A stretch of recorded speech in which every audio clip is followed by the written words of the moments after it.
warahmatullahi wabarakatuh.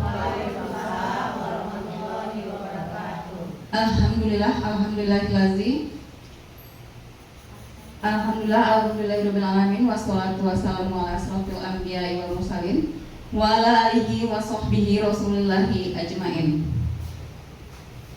Puji syukur kehadirat Allah Subhanahu wa taala yang telah memberikan limpahan karunia-Nya kepada kita semua sehingga kita dapat hadir di ruangan ini.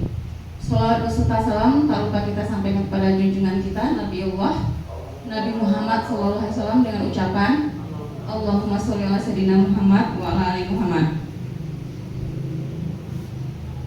Kita dipertemukan di ruangan ini dalam acara Diseminasi Budaya Positif di Sekolah SMP Negeri 29 Pekanbaru yang akan diimbaskan oleh calon guru penggerak Angkatan 9 yaitu Ibu Dewi Susanti ST dan Ibu Yeni Astuti SPD. Susunan acara pada hari ini adalah yang pertama, menyanyikan lagu Indonesia Raya. Hadirin dimohon berdiri.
Hadirin dimohon duduk kembali. Yang kedua, kata sambutan oleh Kepala Sekolah SMP Negeri 29 Pekanbaru oleh Ibu Erlinawati MPD. Kepada Ibu dipersilahkan dengan segala hormat. Baik, terima kasih. Bismillahirrahmanirrahim. Assalamualaikum warahmatullahi wabarakatuh. Syukur alhamdulillah yang mana pada siang hari ini kita diberikan kesempatan untuk mengikuti kegiatan tambahan menambah ilmu kita, Bapak Ibu dan Ibu. Tak lupa kita mengucapkan salawat pada junjungan kita dengan mengucapkan Allahumma shalli ala Muhammad wa ala ali Muhammad. Yang saya hormati Ibu Wakil, Ibu-ibu guru yang saya cintai dan saya banggakan, dan calon guru penggerak yang saya banggakan, yang mana pada hari ini menyampaikan diseminasi budaya positif sekolah di SMP Negeri 29 Pekanbaru. pada program guru penggerak angkatan 9. Yang mana Bapak Ibu hari ini mereka berdua sebagai calon guru penggerak akan menyampaikan tentang budaya positif. Tentu mereka tersendiri mempunyai misi penyampaian sendiri-sendiri Bapak Ibu. Nah, di sini saya harapkan kepada calon guru penggerak. Tadi saya sudah juga kompromi bahwa nanti kita ke depannya setiap modul itu kita sosialisasikan, kita imbaskan kepada rekan-rekan kita seperti ini. Apa itu destinasi budaya positif? Bapak Ibu, walaupun tidak ikut guru penggerak, tapi Bapak Ibu paham, memahami, karena hal-hal yang dilakukan ini guru calon penggerak itu nanti kalau ada momen itu ada di dalamnya, ada di sana. Ada nggak pengelolaan program itu dimasukkan di sana tentang budaya positif. Nah, budaya positif ini yang kami manut itu diminta linknya, berapa durasinya, itu masalahnya. Ya, permasalahan selalu tadi ini memang nggak main-main. Jadi ibu berdua calon guru penggerak itu ilmu yang didapat tolong disosialisasikan, diimbaskan. Ya, jangan hanya untuk diri sendiri. Nah, bagi kami yang tua-tua, walaupun kami tak guru penggerak, kami bisa melakukan. Kami tahu bahwa dari 1.1 itu tentang filosofi, 1.2 tentang dunia dan peran guru penggerak, 1.3 visi, 1.4 budaya positif. Tahu kita, walaupun kita tidak guru penggerak, ya ibu-ibu. Nah, yang muda-muda persiapan untuk ikut CGP.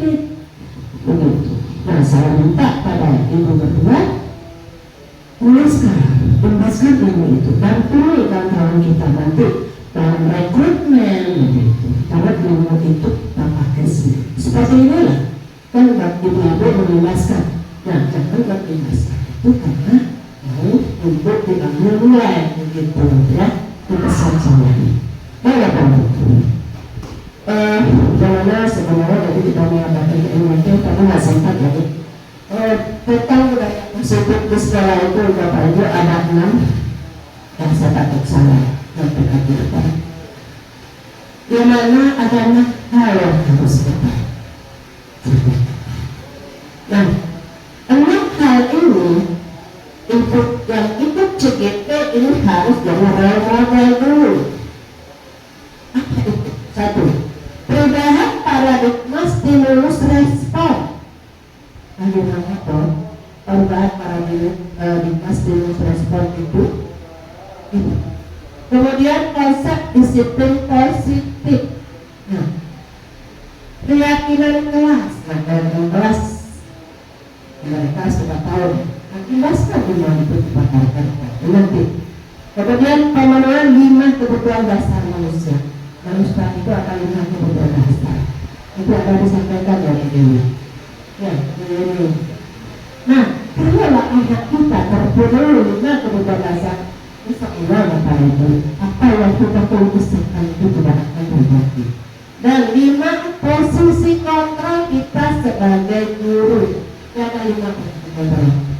Saya akan gambarkan Bapak Ibu, CGP-nya nanti.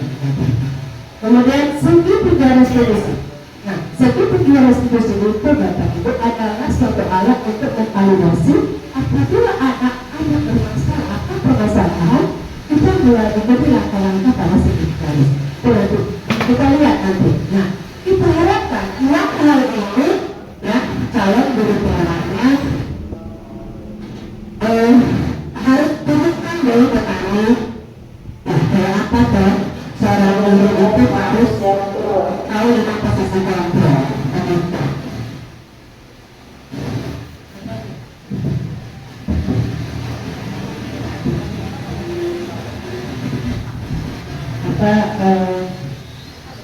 Nilai kebutuhan dasar manusia itu apa? Terapkan.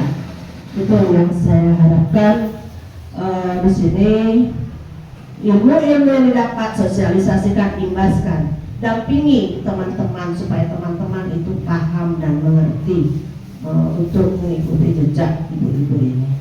Itu saja pesan saya, ke depannya kegiatannya tolong lebih dirancang dengan baik. Terima kasih. Saya sudahi. Assalamualaikum warahmatullahi wabarakatuh.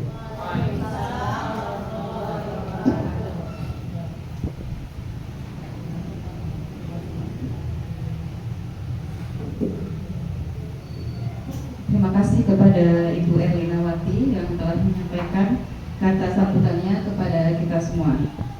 Kita lanjutkan acara ketiga, acara inti, yaitu pengimbasan diseminasi budaya positif di sekolah yang disampaikan oleh Ibu Yeni Astuti SPD. Kepada Ibu Yeni kami persilahkan dengan segala hormat.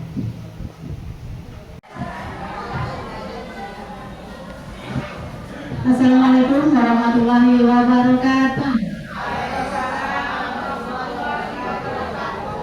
Selamat siang Bapak Ibu semuanya. Terima kasih sudah kumpul bersama di dalam ruangan ini untuk bersama-sama mendengarkan kami mengimbaskan ilmu yang kami dapatkan di pendidikan guru penggerak, di pendidikan calon guru penggerak tentang diseminasi budaya positif di sekolah SMP Negeri 29 Pekanbaru. Bapak Ibu yang saya hormati,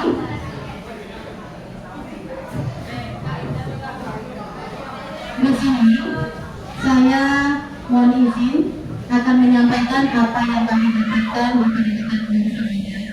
Bukan bermaksud menggurui, tapi ini untuk berbagi apa yang kami dapatkan nanti akan kita terapkan di sekolah kita.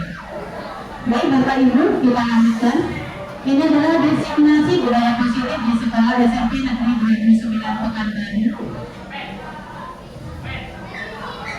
Karena pada saat ini pendidikan kita mengenal dengan pembelajaran paradigma baru yang akan kita terapkan di sekolah kita, yaitu pembelajaran dengan paradigma baru dikenal dengan konsep berdiferensiasi. Prinsip belajar ini diharapkan peserta didik belajar sesuai dengan kebutuhan untuk mewujudkan profil pelajar Pancasila. Nah, di sini ada mengubah paradigma dari stimulus respon ke pendekatan teori kontrol. Kalau di stimulus respon, biasanya kita menganggap bahwa realitas kebutuhan kita itu sama. Sedangkan di teori kontrol berbeda ya. Kalau di teori kontrol, realitas kebutuhan kita itu berbeda, bukan sama. Selanjutnya, semua orang melihat hal yang sama. Nah, di teori kontrol, setiap orang itu memiliki gambaran yang berbeda. Selanjutnya, kita mencoba mengubah orang agar berpandangan sama dengan kita. Itu di stimulus respon. Sedangkan di teori kontrol, kita berusaha memahami pandangan orang lain tentang dunia. Selanjutnya, perilaku dulu dilihat sebagai suatu kesalahan. Sedangkan di teori kontrol, semua perilaku itu memiliki satu tujuan. Selanjutnya, orang lain bisa mengontrol Anda, hanya Anda yang bisa mengontrol diri Anda. Nanti kita ada sedikit permainan setelah ini. Selanjutnya, saya bisa mengontrol orang lain. Nah, Anda tidak bisa mengontrol diri lain. Di stimulus respon, pemaksaan ada pada saat wujudkan gagal. Kalau sudah gagal, terpaksa kita paksa. Nah, kalau di teori kontrol tidak ada. Yang ada adanya kolaborasi dan konsensuasi menciptakan pilihan-pilihan baru.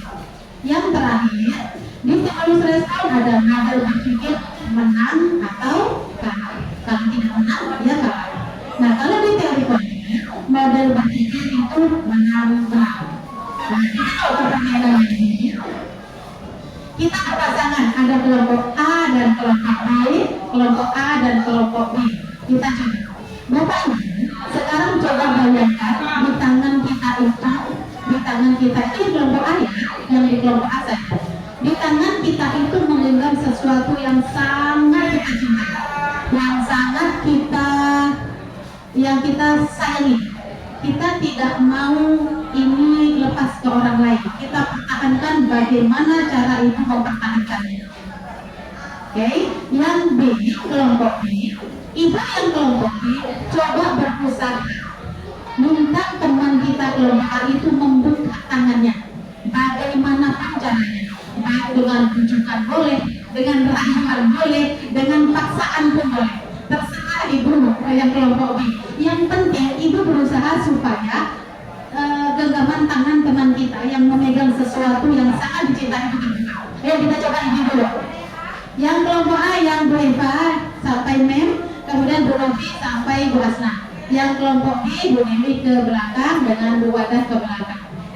Ayo kita coba ibu-ibu. Ayo silakan digenggam, mulai. Ibu bayangkan sesuatu itu apa yang ibu cintai.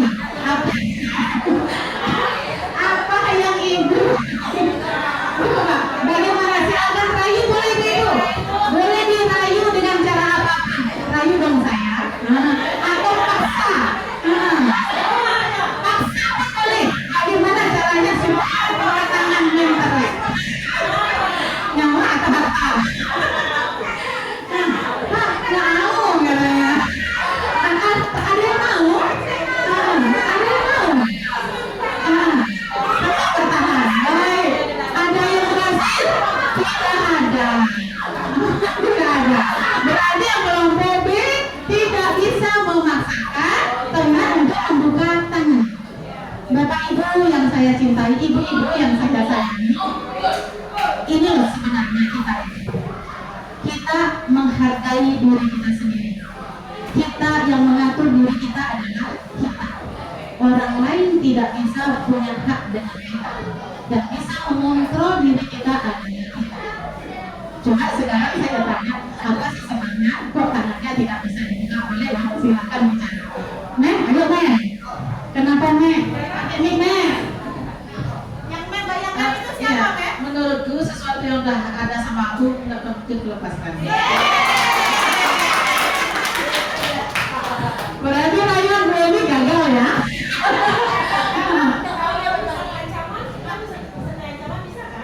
Boleh.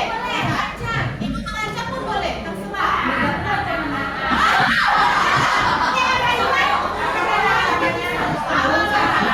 Apa yang diinginkan oleh wanita? Itu kita harus tahu dulu apa yang diinginkan. Kalau suami itu tuh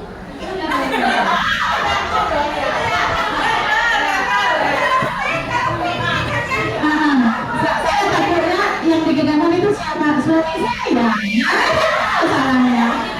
Nggak mungkin saya bagi hati. Baik, itu lagi saya. Sangat berharga. Yang dicintai Bapak. Iya, yang penting sekarang rayuannya bagaimana cara kita meminta seseorang untuk mengubah kita. Nah, lagi yang mengontrol diri kita yang mengontrol diri kita adalah kita sendiri. Jadi baik, kita lanjutkan. Nah, ada pertanyaan pematik. Budaya positif. Kata budaya itu apa sih ibu-ibu? Kebiasaan. Kalau positif itu berarti kebiasaan. Nah, apakah di sekolah kita sudah menanamkan budaya positif, Bu? Sudah. Misalnya salam, senyum, sapa, salam. Itu sudah kali manis. Selain itu apa lagi Ibu? Biasanya kita ini sekolah kita ini terkenal dengan di sekolah orang lain bahwa sekolah itu paling bersih. Apa sih budaya positif kita ini? Adiwiyata.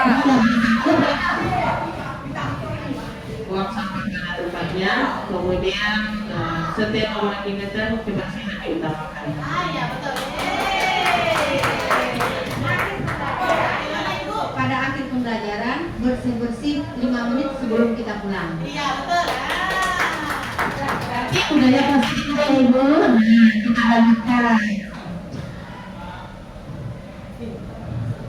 Ini juga pengertian budaya positif.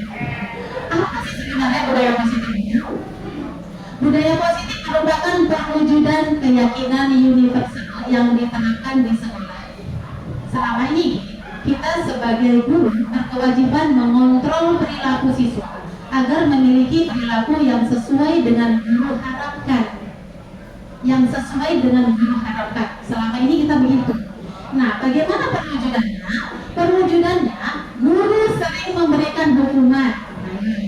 Guru sering memberikan hukuman kepada siswa yang melakukan kesalahan dan memberikan imbalan atau penghargaan kepada siswa yang melakukan perbuatan baik. Kenyataannya begini. Nah, kita lihat. Nah, pada hari ini konsep inti budaya positif akan kita kaji bersama, akan kita bahas bersama. Yang pertama adalah perubahan paradigma belajar, tadi sudah ya. Disiplin positif, kemudian nilai-nilai kebajikan, motivasi perilaku manusia, lanjut nanti ada keyakinan kelas, lanjut kebutuhan dasar manusia, posisi kontrol, terakhir adalah segitiga restitusi. Baik, kita lanjutkan. Nah, Ibu, ketika kita mendengar kata disiplin, apa sih Bu yang ada di benak kita? Yang ada di pikiran kita itu apa? Disiplin. Yang ada terlintas di pikiran kita kata disiplin itu apa? Berhubungan dengan perhatian, tanggung jawab, kepatuhan, disiplin. Masuk. Nah, sekarang kita lihat. Nah, ini pengertiannya. Disiplin positif juga. Disiplin berasal dari kata disiplin yang artinya belajar disiplin mengacu pada disiplin diri yang memiliki tanggung jawab terhadap apa yang dilakukannya berdasarkan nilai-nilai yang diyakini. Lanjut, disiplin positif merupakan salah satu cara penerapan disiplin yang bertujuan untuk menumbuhkan kesadaran serta memberdayakan murid tanpa imbalan penghargaan atau reward, ancaman atau hukuman. Nah, ini yang terjadi selama ini kita di sekolah. Anak-anak yang salah langsung kita hukum. Nah, ini sebenarnya sudah tidak boleh lagi. Terus ini adalah alternatif terakhir kita lakukan. Hukuman itu kita tiadakan. Nanti akan kita bahas lagi bagaimana caranya. Yang ketiga, sebagai pendidik, tujuan kita adalah menciptakan peserta didik yang memiliki disiplin diri, sehingga mereka berperilaku mengacu kepada nilai-nilai kebajikan universal dan memiliki motivasi intrinsik.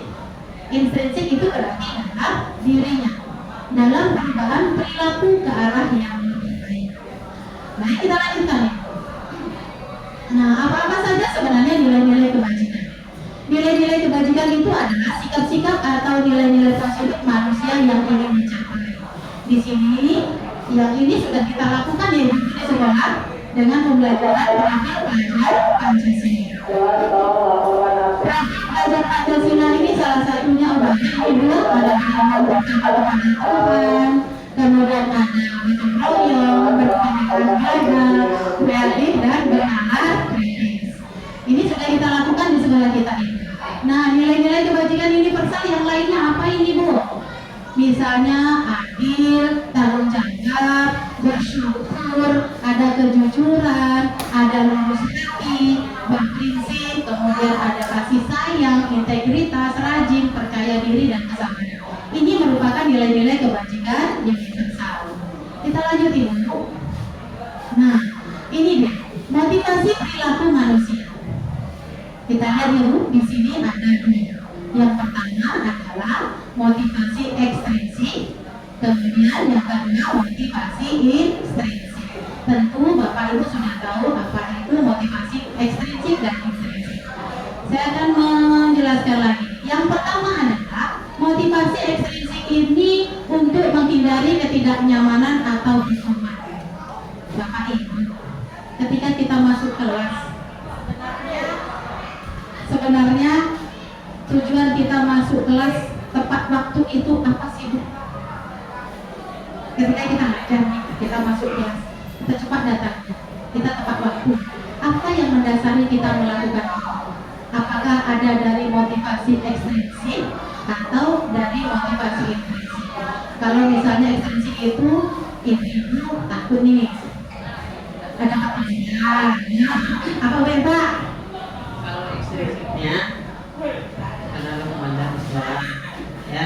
Yang kedua CCTV kan ada.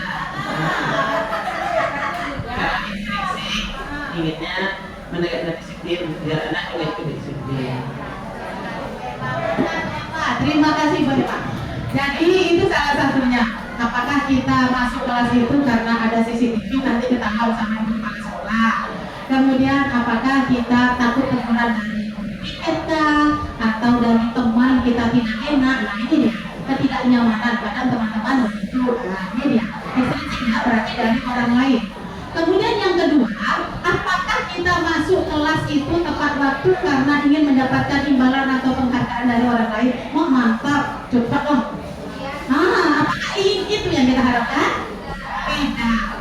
Ini loh yang kita harapkan Bapak Ibu, yaitu munculnya motivasi intrinsik adalah kesadaran dari diri sendiri untuk menjadi orang yang mereka inginkan, kemudian dan menghargai diri sendiri dengan mempercayai nilai-nilai yang mereka yakini. Semoga ya Ibu kita ke depannya terus selalu ada motivasi intrinsik dari diri.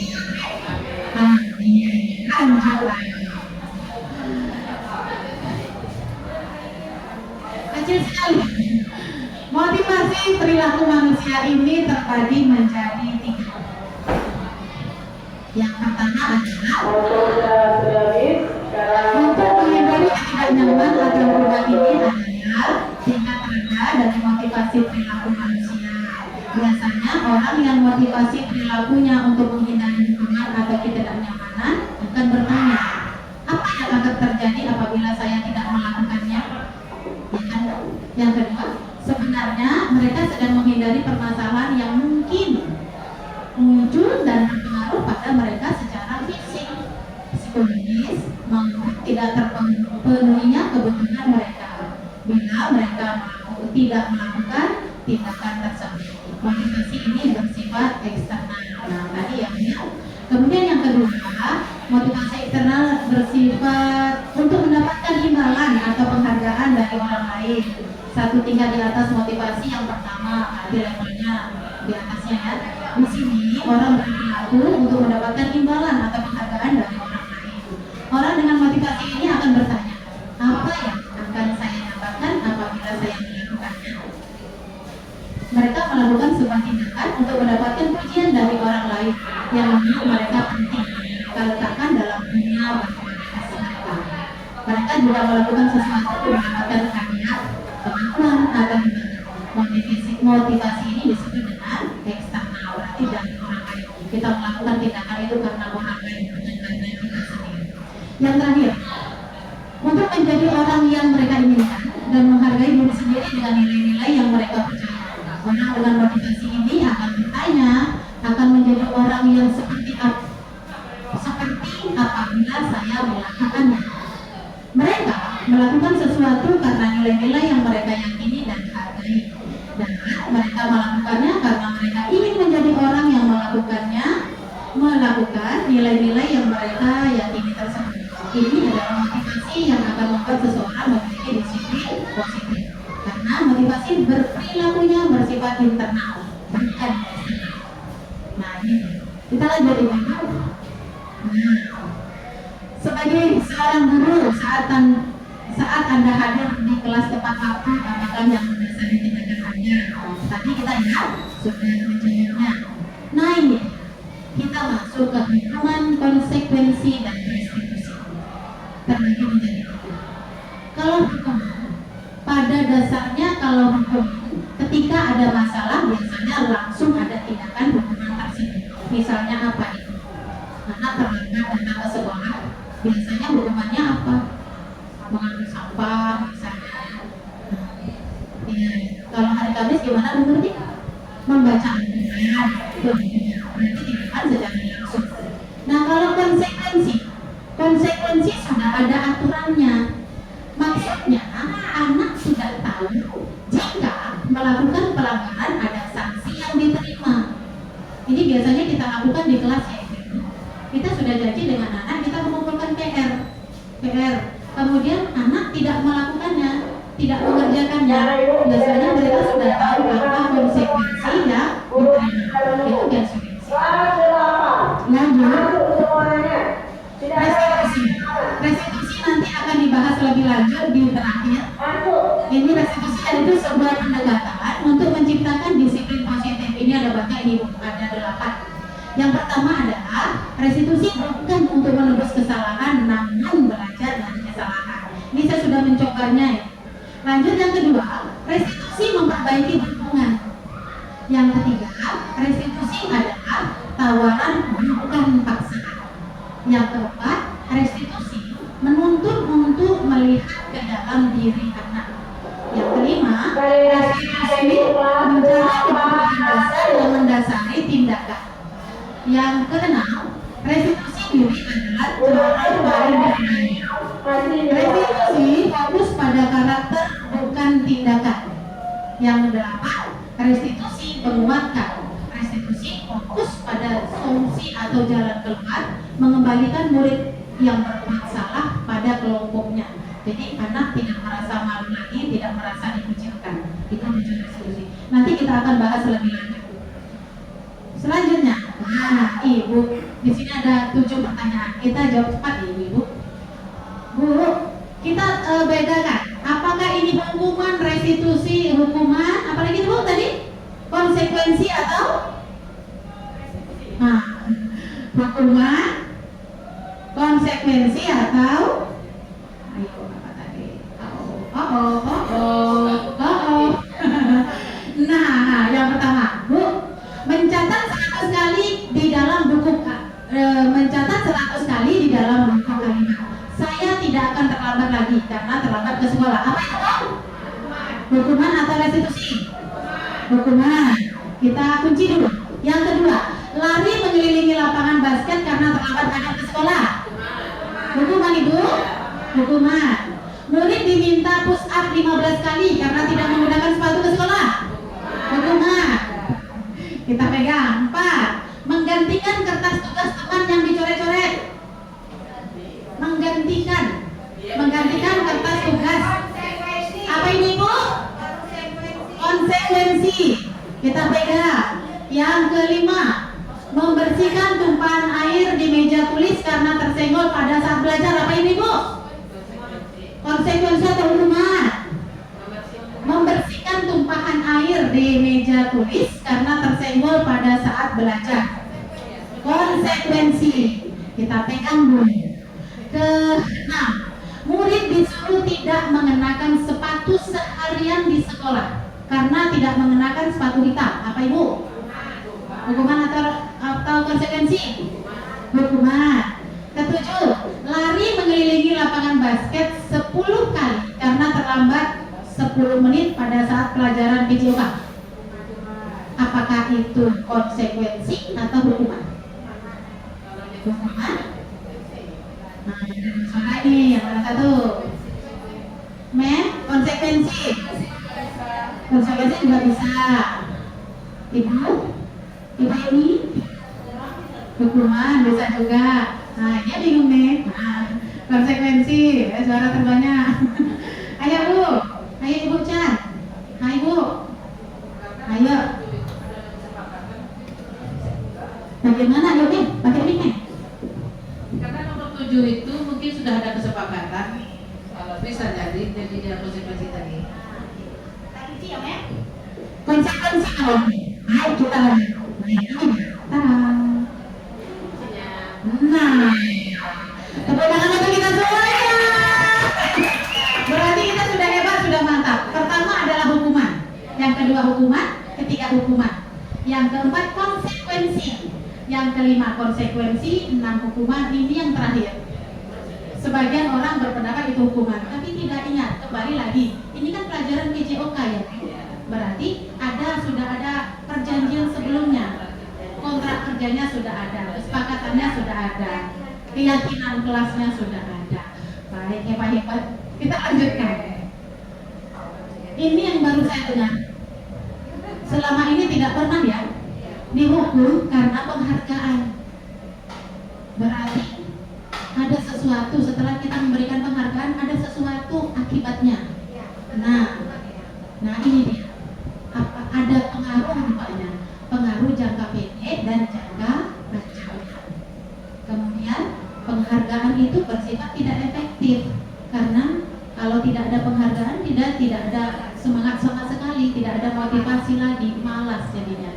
Yang ketiga, penghargaan itu merusak hubungan.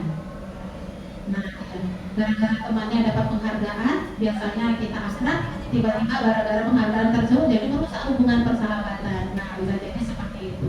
Kawan dapat, tidak, seperti itu. Kemudian, apalagi nomor penghargaan menurunkan kualitas. Penghargaan menurunkan kualitas. Nah, tadi semangat belajarnya tidak ada lagi karena tidak ada penghargaan. Lanjut, Ibu, apakah hari ini dapat stimulat, Bu? Nah, misalnya, kalau tidak ada, Ibu tidak ada, nak. Nah, karena tidak semangat lagi. Kemudian penghargaan mengurangi ketepatan, tidak pas. Penghargaan mematikan kreativitas. Penghargaan itu sifatnya menghukum. Terakhir, motivasi dari dalam diri atau intrinsipnya. Lanjut ya, Bu. Nah, silakan, Bu. Pertanyaan begini ya, penghargaan bisa menjadi hukuman. Jadi penghargaan tadi bisa membuat menjadi hukuman. Berarti seperti terima rambut. Ya. Kan ada juara 1, juara 2, juara 3. Anak yang punya semangat ingin juara karena diumumkan juara itu sedih jadinya. Kok saya tidak juara? Makanya sekarang jadi akhirnya ujung-ujungnya dia juga kan yang juara, dia juga malas jadinya. Makanya sekarang tidak ada di rapor itu yang ada juara 1, ranking 1, ranking 2. Itu sebabnya ya.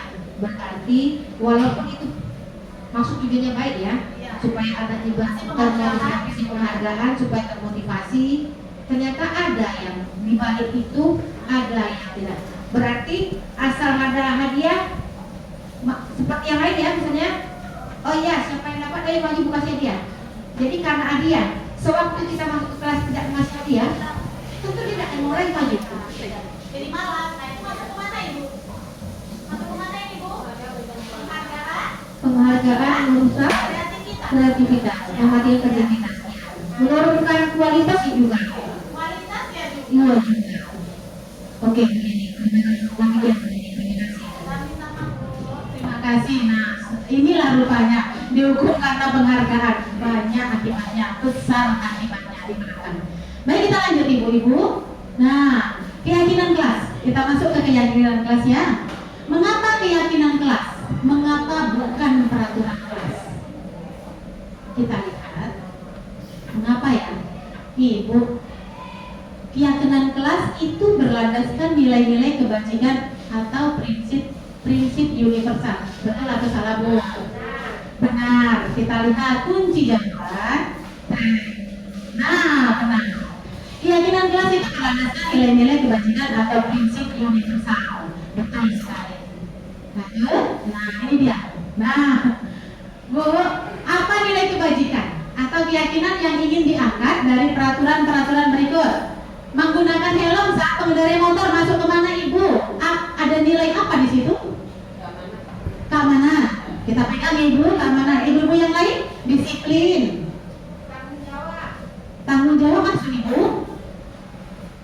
Keamanan, disiplin, tanggung jawab. Kita kunci dulu ya, Ibu. Keselamatan. Kemudian membuang sampah pada tempatnya. Ada nilai kebajikan apa di situ, Ibu? Tanggung jawab, kebersihan, apalagi Bu? Disiplin. Nah, kita pegang lagi.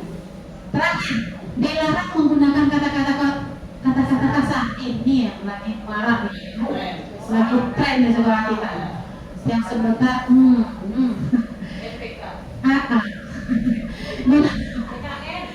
PKN.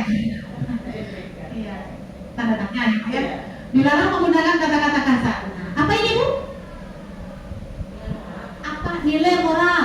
Ada nilai moral di sini. Nilai kebajikan yang lain, Ibu. Dari UMI nilai moral. Sopan santun masuk. Sopan santun ya. Sopan santun. Yuk kita lihat. Nah, ini. Kalau menggunakan helm saat mengendarai motor berarti ada nilai kebajikan, nilai keselamatannya.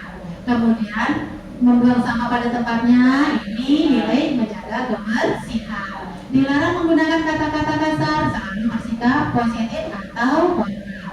Sebenarnya nilai keyakinan itu ini merupakan nilai yang baik apa dari peraturan itu. Ada nilai apa yang bisa kita ambil dari peraturan. Nah, itu sebenarnya perbedaannya. Nah, ini dia. Tujuan keyakinan kelas itu apa sih sebenarnya? Ini dia.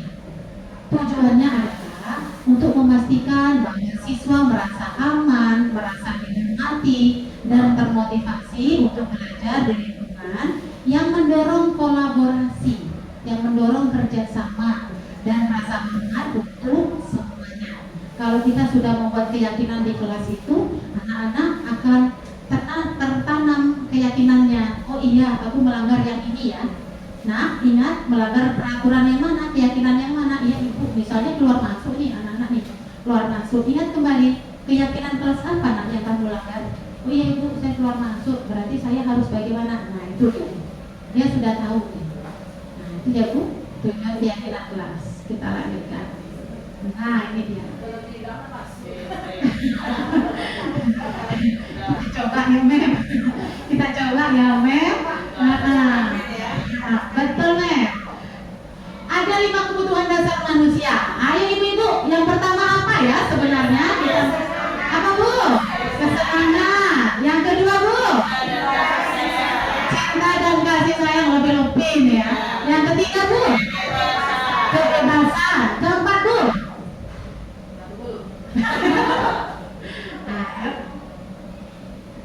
Apa ya kebutuhan dasar manusia?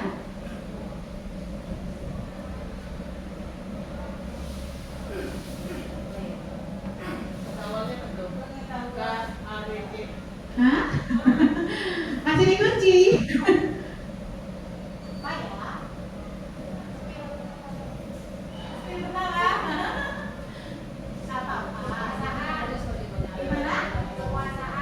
Penguasaan Bu Dewi? Ya.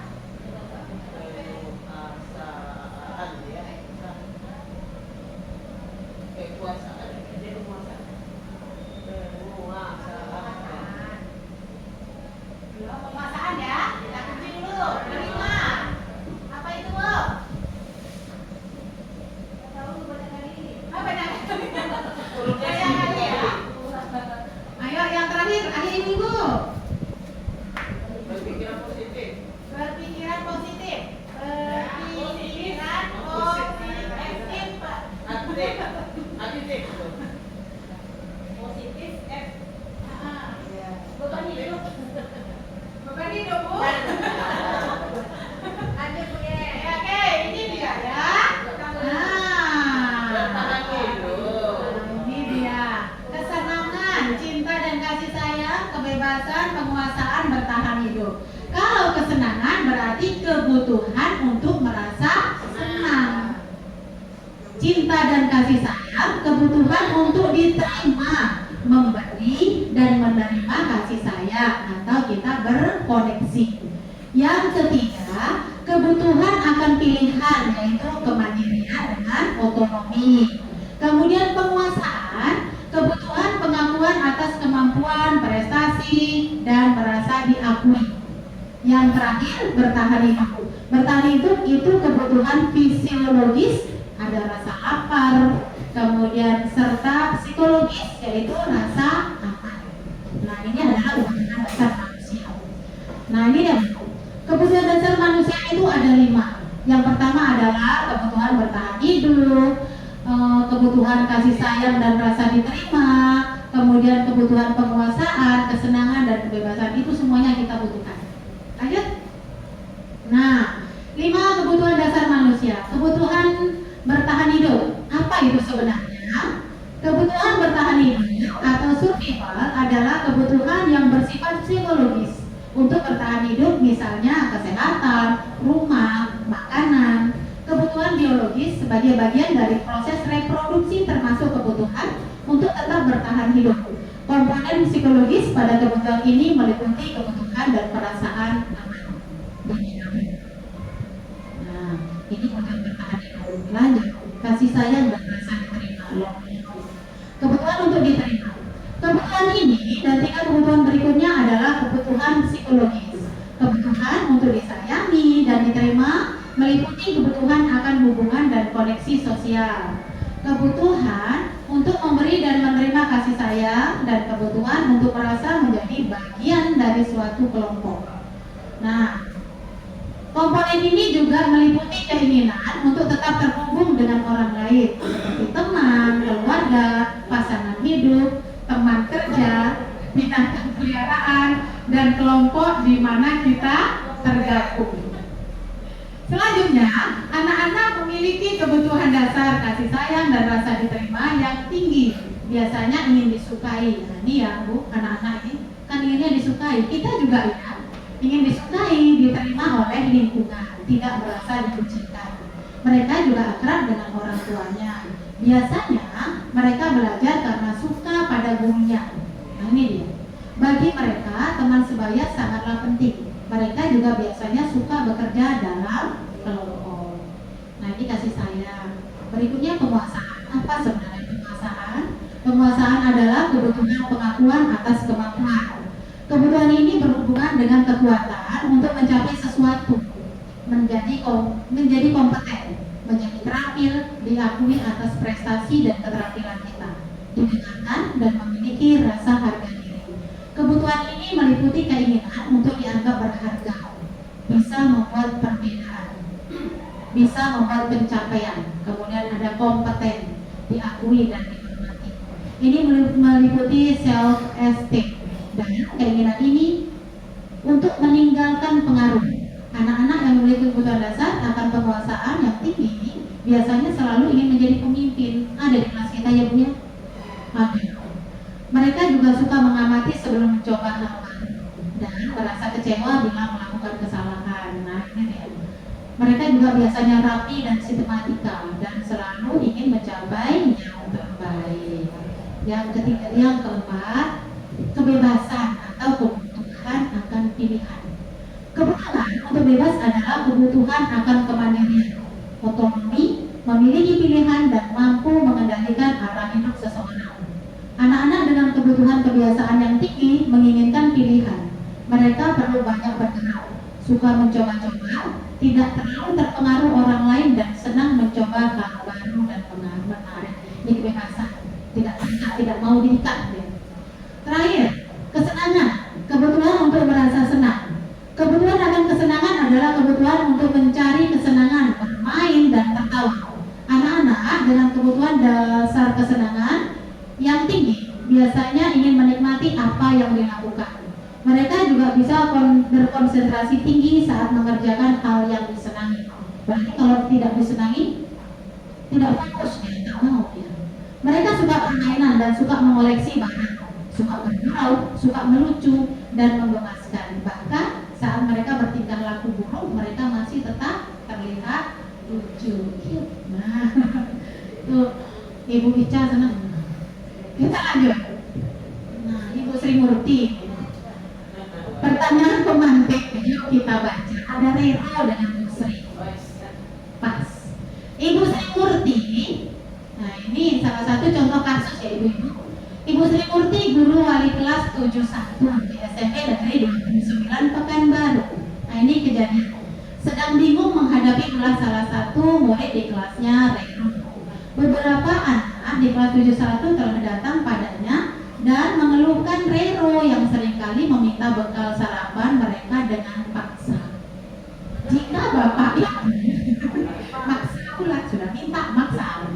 Jika Bapak Ibu menghadapi situasi seperti Ibu Sri Murti, apa yang Bapak Ibu lakukan? Kira-kira kita langsung jangan apa. Menurut Bapak Ibu, kira-kira apa saja alasan Rero melakukan hal itu? Nah, kita lihat apa. Merujuk pada situasi yang dihadapi Bu Sri Murti di atas, dalam konteks penegakan disiplin positif, Ibu Sri Murti sebaiknya mencari tahu dulu alasan Rero melakukan tindakan tersebut, apa sebabnya, mengapa dia melakukan hal yang sama terus-menerus setiap hari. agar mengetahui kebutuhan mana sebenarnya yang sedang berusaha dipenuhi oleh Rero. Nah, kebutuhan apa sebenarnya ya? Nah, ini dia. Rupanya yang diperlukan, yang dibutuhkan oleh Rero adalah kebutuhan bertahan hidup atau survival. Dia mempertahankan supaya hidup terus. Dalam kasus Rero di atas, apabila jawaban Rero ketika ditanya oleh Bu Sri Murti adalah karena ia lapar, ada dua pilihan ya Bu. Karena ia lapar dan orang tuanya tidak membawakannya bekal sarapan, maka kebutuhan dasar yang sedang berusaha dipenuhi oleh Rero adalah kebutuhan untuk bertahan hidup.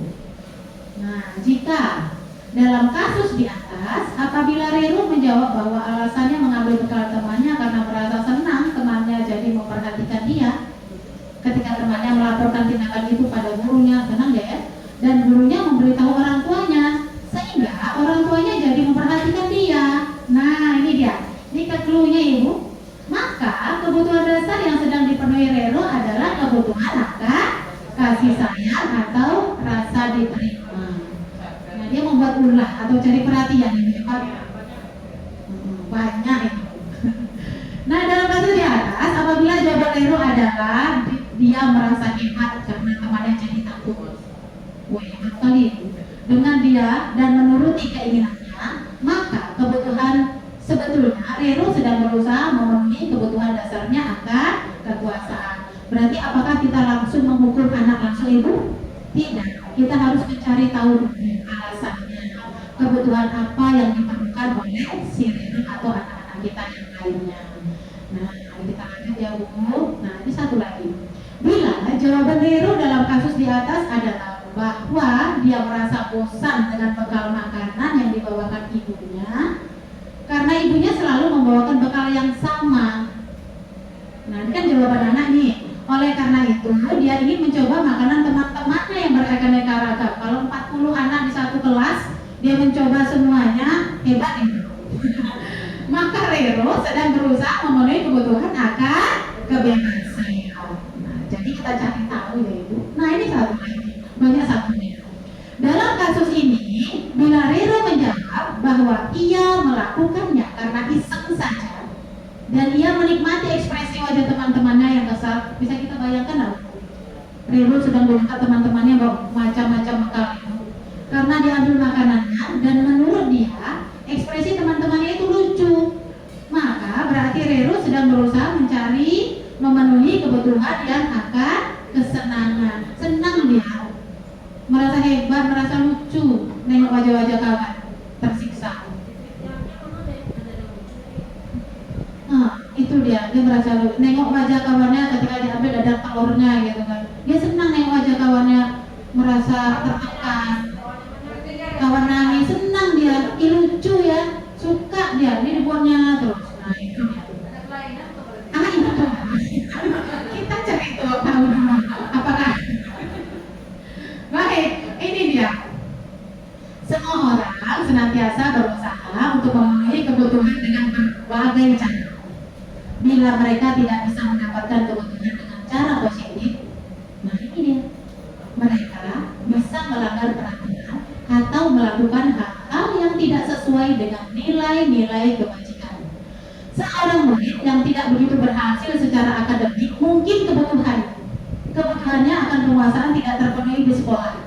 Oleh karena itu, mungkin dia akan mencoba untuk memenuhi kebutuhannya akan penguasaan dengan mencoba mengatur orang lain di lapangan bermain, tetap akan menyakiti mereka secara fisik. Nah, sebagai guru, kita dapat melibatkannya dalam kegiatan yang memberi peluang murid tersebut membuat pencapaian yang berarti. Seorang yang tidak merasa diterima oleh teman-temannya, kebutuhan akan kasih sayang dan rasa diterima tidak terpenuhi. Oleh karena itu, dia mungkin akan memiliki satu teman dan memisahkan diri dari yang lain, mengucapkan diri. Sebagai guru, kita bisa membangun hubungan yang bisa membangun kepercayaan dan keimanan dengan murid ini. Ini menurut Dan Gosen. Menurut Dan Gosen dalam bukunya Dissertation tahun 1998, apa itu mengemukakan bahwa guru perlu meninjau kembali penerapan disiplin di dalam ruang-ruang kelas mereka selama ini. Apakah telah efektif? Apakah berpusat? Apakah memerdekakan dan memandirikan murid? Bagaimana dan mengapa? Melalui serangkaian riset dan berdasarkan pada teori kontrol Dr. William, berkesimpulan ada 5 posisi kontrol yang diterapkan seorang guru, orang tua, ataupun atasan dalam melakukan kontrol. Nah, ini dia posisi kontrol kita. Ada penghukum. Nanti kita cari tahu kita yang mana sebenarnya. Ada penghukum, pembuat merasa bersalah, teman, pemantau, atau manajer. Kita yang mana satu, saudara? Kita di posisi yang mana? Nah, sebagai penghukum. Seorang penghukum bisa menggunakan hukuman fisik maupun verbal, mencubit, menjewer misalnya. Orang-orang yang menjalankan posisi penghukum senantiasa mengatakan bahwa sekolah memerlukan sistem atau alat yang dapat lebih menekan murid-murid lebih dalam lagi. Guru yang menerapkan posisi penghukum akan berkata, patuhi aturan saya atau awas. Saya jujur pernah loh, ini saya awas ya. Nah itu ya, kamu selalu saja salah. Ayo ibu pernah? Kamu terus, nah gitu. Terlambat lagi, kamu lagi, nah, lagi, selalu yang terakhir selesai. Guru seperti ini senantiasa percaya hanya ada satu cara agar pembelajaran bisa berhasil, yaitu cara diam. Nah itu dia penghukum. Kita pernah melakukan ya ibu? Ada. Yang kedua, pembuat rasa bersalah. Pada posisi ini biasanya guru akan bersuara lebih lembut. Pembuat rasa bersalah akan menggunakan keheningan yang membuat orang lain merasa tidak nyaman. Dia merasa bersalah atau rendah diri. Kata-kata yang keluar dengan lembut akan seperti ini. Ibu sangat kecewa sekali dengan kamu. Ibu sangat kecewa sekali dengan kamu. Nah itu saya pernah juga ya. Memohon lah ya. Berapa kali Bapak harus memberitahu kamu ya? Gimana coba kalau orang tua kamu tahu kamu berbuat begini? Coba. Kan? Di posisi ini, murid akan memiliki penilaian diri yang buruk rupanya kalau kita mengatakan begitu tentang diri mereka. Murid merasa tidak berharga dan telah mengecewakan orang-orang yang disayanginya. Siapa itu? Gurunya, orang tuanya. Dia membuat rasa bersalah. Lanjut, kalau sebagai teman itu seperti apa sih Bu? Guru pada posisi ini tidak akan menyakiti murid Bu, namun akan tetap berupaya mengontrol murid melalui persuasi atau ajakan. Posisi teman pada guru bisa negatif ataupun positif. Positif di sini berupa hubungan baik yang terjalin antara guru dan murid. Guru di posisi teman menggunakan hubungan baik dan umur untuk mempengaruhi seseorang. Mereka akan berkata begini, ayo bantulah demi Bapak ya. Kadang-kadang begitu, ayolah nak, bantulah Ibu. Nah, ayo, ingat tidak bantuan Bapak selama ini? Berarti diungkit, mengungkit kebaikan. Nah ini sebagai teman, merasa sudah akrab. Lanjut, nah hal negatif dari posisi teman adalah bila suatu saat guru tersebut tidak membantu, maka murid akan kecewa dan berkata, saya pikir Bapak atau Ibu teman saya. Saya pikir Bapak atau Ibu teman saya, rupanya bukan. Nah itu murid merasa dikecewakan dan tidak mau lagi berusaha.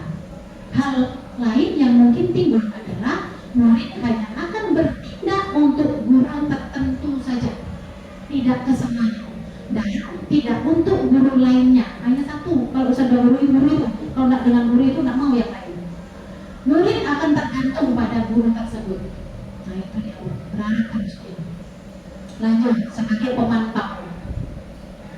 Memantau berarti mengawasi. Pada pada saat kita mengawasi, kita bertanggung jawab atas perilaku orang-orang yang kita awasi. Posisi pemantau berdasarkan pada peraturan-peraturan dan konsekuensi. Dengan menggunakan sanksi atau konsekuensi, kita dapat memisahkan hubungan pribadi kita dengan murid.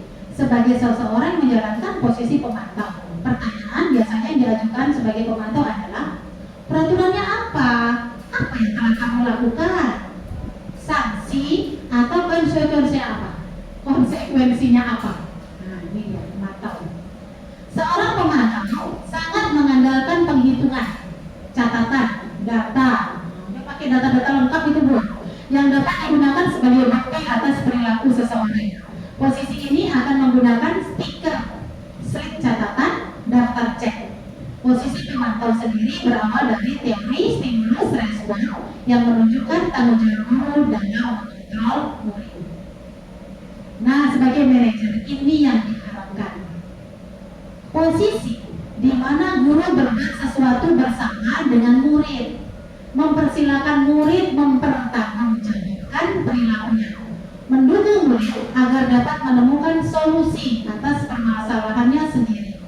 Seorang manajer telah memiliki keterampilan di posisi teman maupun pemantau, dan dengan demikian bisa jadi pada waktu tertentu kembali kepada kedua posisi tersebut bila diperlukan. Namun, bila kita menginginkan murid-murid kita menjadi manusia yang berbeda, mandiri dan bertanggung jawab, maka kita perlu mengacu kepada restitusi yang dapat menjadikan murid kita sebagai manajer bagi dirinya sendiri, mengatur dirinya sendiri. Nah, manajer, di mana manajer boleh diajar untuk menganalisis kebutuhan dirinya maupun kebutuhan orang lain. Di sini penekanannya bukan pada kemampuan membuat konsekuensi, namun dapat berkolaborasi dengan murid bagaimana memperbaiki kesalahan yang ada. Seorang manajer akan berkata, apa yang kita yakini? Kembali ke keyakinan kelas. Nah, ini dia. Apa yang kita yakini? Kemudian, apakah kamu meyakininya? Jika kamu meyakininya, apakah kamu bersedia memperbaikinya? Jika kamu memperbaiki ini, hal ini menunjukkan apa tentang dirimu? Apa rencana kamu untuk memperbaiki hal ini? Nah, itu dia. Tugas seorang manajer bukan untuk mengatur perilaku seseorang. Kita membimbing murid untuk dapat mengatur dirinya. Seorang manajer bukannya memisahkan murid dari kelompoknya, tapi mengembalikan murid tersebut ke kelompok dengan lebih aman dan jujur. Ini kita harapkan ya ibu-ibu kita ini sebagai manajer. Apa semuanya pernah menjadi manajer? Iya ya. Nah, ternyata juga. Nah, ini dia. Ada 3 tahapan dalam melakukan restitusi. Yang pertama, ada menstabilkan identitas, kemudian validasi tindakan yang salah, kemudian menanyakan keyakinan. Nah, ini nanti setelah ini kita lihat video ya ibu. Ada segitiga restitusi. Yang pertama adalah menstabilkan identitas. Bertujuan untuk mengubah identitas anak yang gagal karena melakukan kesalahan menjadi orang yang sukses, dari merasa sedih dan emosional hingga mampu menggunakan fungsi rasionalnya. Contoh katanya adalah, contoh responnya adalah berbuat salah tidak apa-apa. Saya juga pernah membuat kesalahan seperti itu. Yang ketiga, saya ingin mencari solusi, bukan siapa yang salah. Itu contoh responnya. Kemudian, validasi tindakan yang salah. Proses untuk memahami kebutuhan apa yang sedang berusaha dipenuhi oleh murid. Bukan berarti menguatkan tindakan salah. Bukan berarti menguatkan tindakan salah itu pantas dilakukan. Namun di sini lebih menguatkan pemahaman kita akan alasan dari murid melakukan tindakan tersebut. Nah, biasanya ibu, contoh responnya adalah gini. Kamu pasti punya alasan melakukan hal itu, lalu kamu boleh mempertahankan sikap itu, tapi kamu harus menambahkan sikap yang baru ya. Yang terakhir, menanyakan keyakinan. Proses di mana murid menghubungkan dirinya dengan nilai-nilai yang dipercaya. Apa sih responnya? Nilai apa yang kita percayanya? Apa keyakinan kelas kita? Nah,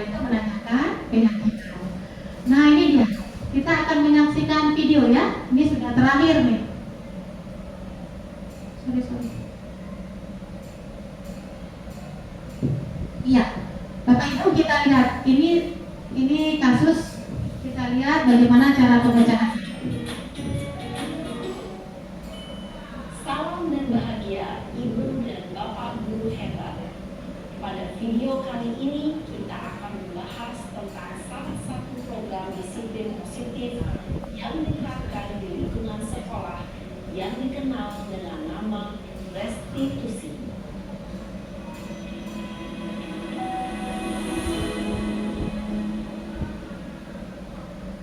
Restitusi dikembangkan oleh pakar pendidikan Diane Dawson berlandaskan pada teori Dr. William Gleason.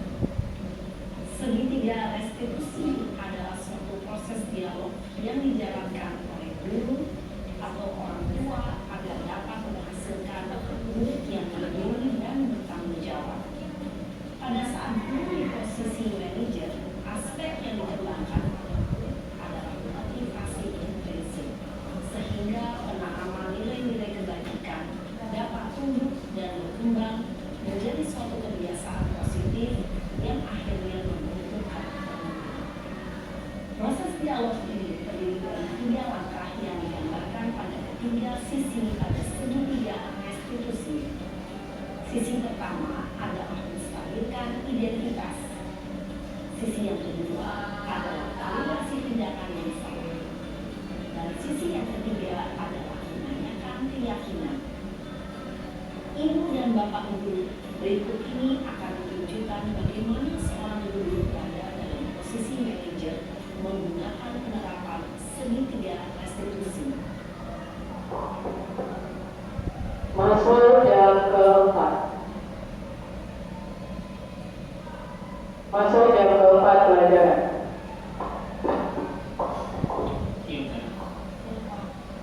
Sudah lama ya Nusa? Kenapa hari ini ada di sini?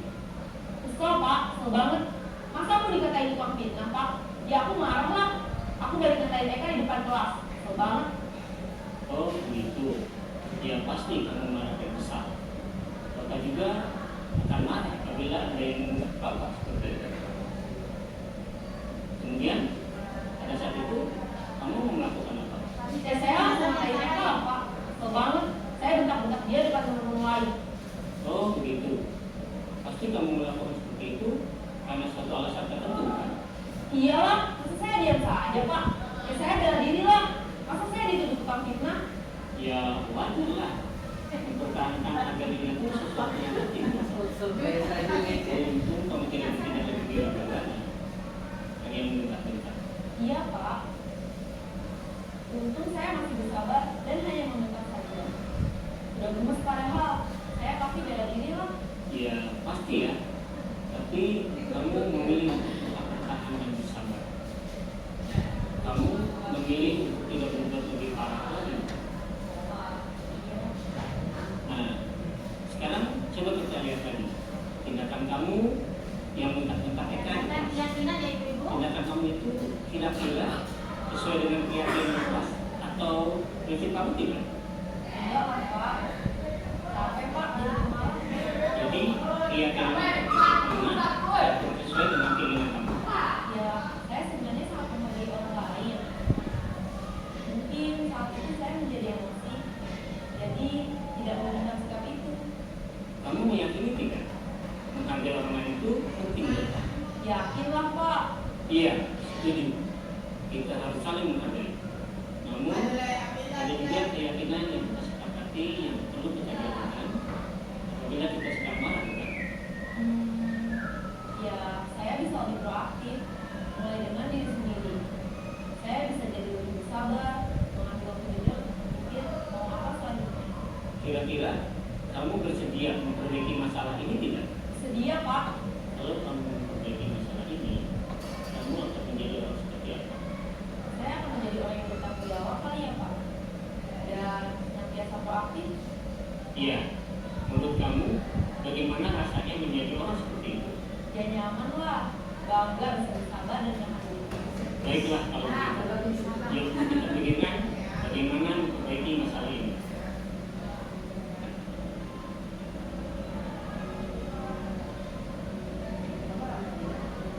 Ibu dan Bapak guru hebat, baru saja kita menyaksikan contoh bagaimana seorang guru berada dalam posisi manajer menggunakan penerapan segitiga restitusi.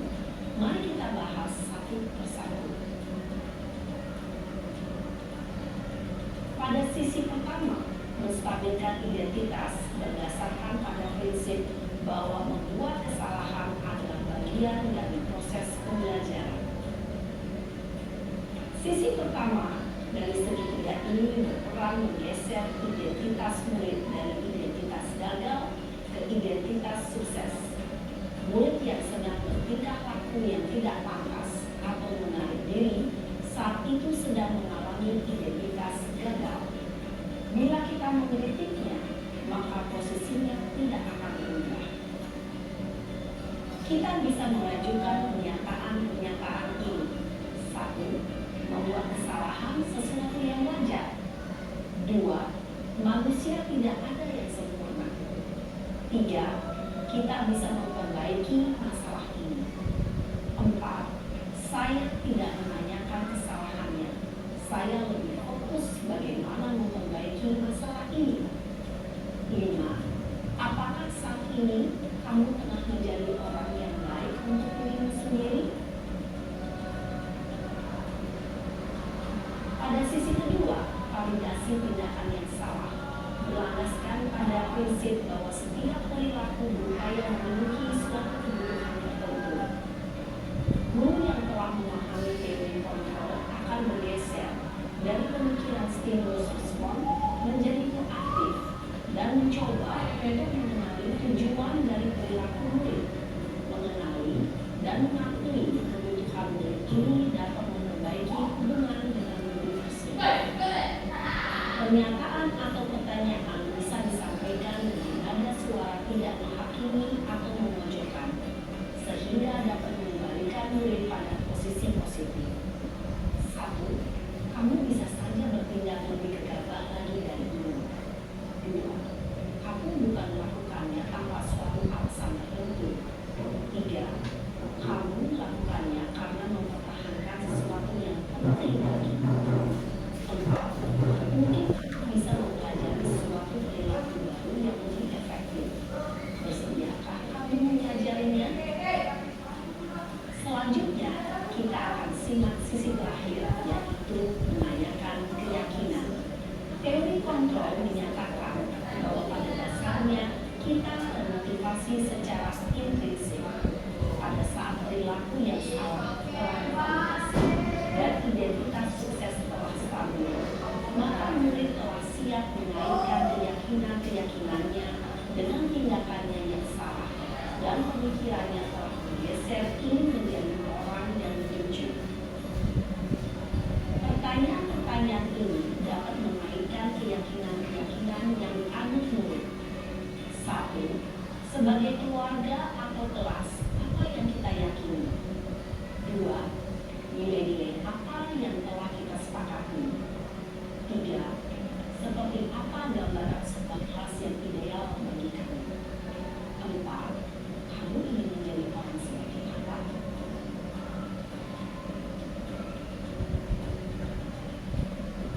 Dalam menerapkan segitiga restitusi, perlu diperhatikan beberapa hal, yaitu 1. Perilaku yang salah perlu dikaitkan dengan nilai-nilai atau keyakinan-keyakinan yang telah disepakati atau dituju. 2. Kesediaan orang yang melakukan kesalahan untuk memperbaiki masalah. 3. Pemecahan masalah sebisa mungkin relevan atau memiliki hubungan dengan masalah yang ada. 4. Usaha.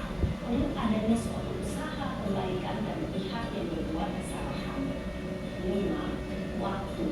Perlu didedikasikan waktu dari pihak yang berbuat kesalahan.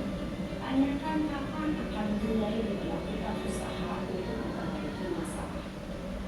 Dengan memahami struktur penerapan segitiga restitusi, diharapkan guru dapat menerapkan posisinya sebagai manajer dengan mengajukan pertanyaan-pertanyaan bermakna yang dapat membuat murid menjadi lebih percaya diri, bertanggung jawab, dan mandiri. Nah, ibu bapak guru perlu tidaknya mengikuti ketiga tahapan dalam segitiga restitusi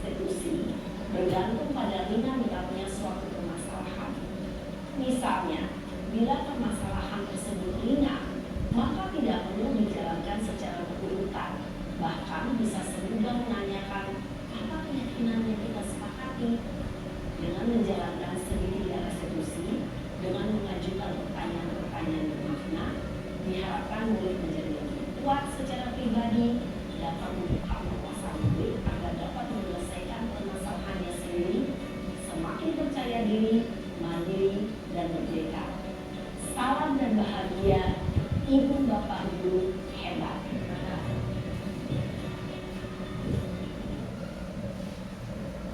Ya, kita sudah bahas semuanya Bapak Ibu, itu adanya pemecahnya resolusi masalah. Anak bisa mencari solusinya dengan kita sebagai apa tadi Bu? Sebagai manajer. Nah, refleksi terakhir Bapak Ibu. Nah, dari pembelajaran kita hari ini, ayo hal-hal baik yang sudah dilakukan hari ini apa-apa saja Ibu? Kita sudah belajar tentang apa Ibu? Belajar tentang keyakinan kelas. Kemudian apa lagi Bu? Budaya positif, kemudian restitusi. Kemudian yang kedua, hal yang ingin ditingkatkan ke depannya itu apa Ibu? Dengan mempelajari pengimbasan ilmu kita tadi. Bagaimana Ibu itu? Budaya positif kita terapkan di sekolah kita insya Allah ya Ibu. Lanjut terakhir, hal yang dipelajari hari ini tadi ada budaya positifnya. Kemudian apa lagi Bu? Restitusinya. Apa lagi Bu? Pemecahan masalah anak ya. Tadi ada 5 kebutuhan dasar. Kemudian ada kita sebagai manajer, kita sebagai posisi kontrol kita juga ada. Baik, demikian pengimbasan ilmu yang kami berikan hari ini. Semoga untuk kedepannya kita bisa lebih kita tingkatkan lagi. Kita lebih dekat dengan anak lagi, kita bisa memecahkan masalah anak, posisi kita seperti apa nantinya. Demikian Bapak Ibu, terima kasih. Saya tutup dengan